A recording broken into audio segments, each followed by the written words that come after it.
In 5th century BC Athens, buying a human life cost roughly 150 drachmas. That equaled about half a year's wages for a skilled craftsman. Slaves were legally classified as absolute property. They existed at the very bottom of the social hierarchy. Yet the Athenian government did something incredibly strange. They purchased a specialized force of 300 foreign captives. These men were known as the Scythian archers.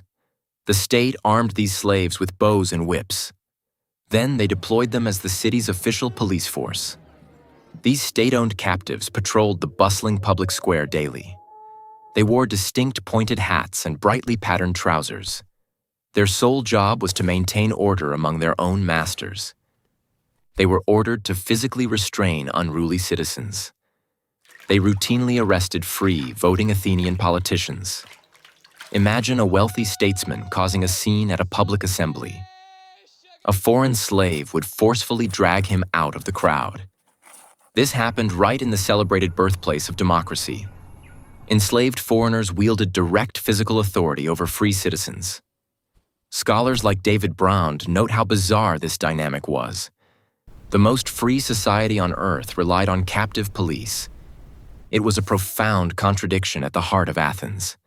The democratic machine required total submission to function. But this public police force was just the visible surface. The true engine of Athenian supremacy was hidden underground. The pristine cultural achievements of the Athenian Golden Age were not free. The wealth that built the magnificent Parthenon had a dark origin. The funds for the Athenian navy at Salamis came from dirt. Specifically, they came from the Laurian silver mines. These mines sat about 60 kilometers south of Athens. Up to 20,000 slaves were forced into these subterranean shafts. It was a hidden, claustrophobic death camp. Nameless workers rarely saw daylight in these toxic tunnels. They choked on thick lead dust while chipping away at raw rock. This raw silver was soon minted into Athens' iconic owl coins. The famous Athenian politician Nicias saw a massive business opportunity here. He personally owned 1,000 slaves just for this purpose. He leased them to the mine operators for a flat fee. Nicias made a daily profit of 1 obol per man. He did not care if these men lived or died. The survival rate was entirely irrelevant to the wealthy investors. If a slave died in the dark, he was simply replaced. The sheer volume of extracted silver generated massive wealth. This continuous revenue stream funded the entire Athenian Republic. Xenophon documented this brutal economic system in his writings. He noted how the state depended entirely on this forced labor. Without those suffocating men at Laurion, Athens would have gone bankrupt. The shafts were incredibly narrow and fiercely hot. Men worked on their bellies in pitch-black conditions. They used primitive oil lamps that consumed the little available oxygen. The heat and toxic fumes ruined their lungs within months. Many slaves were permanently branded with hot iron on their foreheads. This ensured they could never escape the mining compounds. The silver they extracted paid for the birth of Western civilization. The great philosophers walked on streets paved by this invisible agony. The shining city on a hill rested on a foundation of corpses. Not all slaves were condemned to die in the silver mines. Many were deeply integrated into affluent Greek households. They worked intimately as cooks, nurses, and household managers. Some were highly educated child tutors known as pedagogues. These men taught young Athenian citizens how to read and write. They practically raised the children of their masters. Despite this extreme intimacy, they were never considered human. Aristotle formally defined a slave in his writings as a living tool. He categorized them as a living piece of property.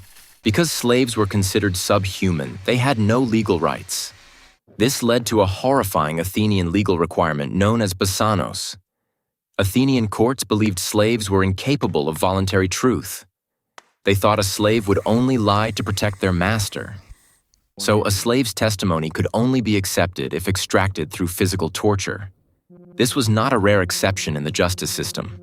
It was a legally mandated standard for gathering evidence. Imagine the psychological terror of being a literate, educated tutor. You raised a family's children and managed their daily affairs. Yet you knew you could be legally dragged to the rack at any moment. A neighbor's mundane financial dispute could seal your fate. Your master might offer you up for torture just to settle a civil lawsuit.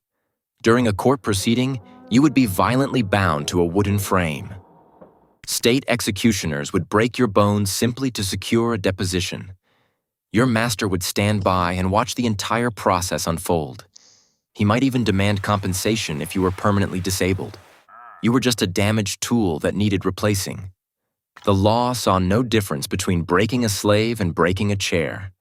This casual cruelty was woven into the fabric of daily life. The pedagogue would return home bruised and broken. He was expected to resume teaching Greek poetry the very next morning. There was no escape from this constant, looming threat of violence. Even the most trusted household servant lived in perpetual fear. While Athens hid its brutality behind laws, Sparta embraced pure terror. Sparta enslaved an entire neighboring Greek population called the Helots. These captive people lived in the region of Messenia. The Helots vastly outnumbered Spartan citizens by as much as 7 to 1. They performed absolutely all agricultural labor for the state. This freed Spartan men to train exclusively for warfare. But this massive demographic imbalance created a massive problem. The legendary fearless Spartan warriors actually lived in constant terror. They were deeply paranoid regarding the very people who grew their food. A Helot uprising could easily wipe Sparta off the map. To prevent this underclass from rebelling, the state used systematic murder. The Spartan government officially declared war on the Helots every single autumn. This bizarre legal loophole served a very specific, chilling purpose.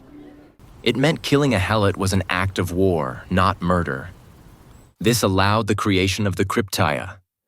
The Krypteia was a secret police force of young Spartan elites. These teenage assassins were sent to roam the countryside at night.